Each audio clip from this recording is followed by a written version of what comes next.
السلام علیکم، آپ دیکھ رہے ہیں کے نیوز ایچ ڈی۔ میں ہوں حارث علی شاہ گیلانی۔ چلتے ہیں آج کی اہم خبروں کی طرف۔ رخ کریں گے ساہیوال کا۔ صدر پاکستان پائندہ باد موومنٹ سے شیخ اعجاز احمد رضا نے امیر جماعت اسلامی پاکستان محترم سراج الحق پر حملے کی شدید الفاظ میں مذمت کرتے ہوئے کہ اللہ کا شکر ہے کہ محفوظ ہاتھوں میں رہے ہیں۔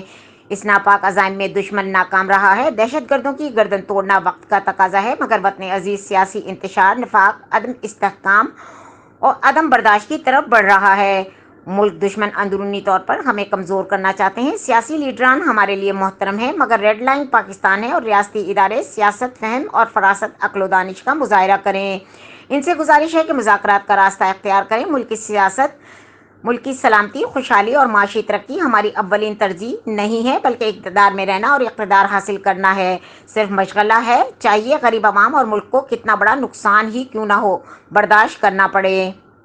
مزید خبروں اور اپڈیٹس کے لیے ہمارے ساتھ رہیے گا۔ تب تک کے لیے اپنا خیال رکھیے گا۔ اللہ حافظ۔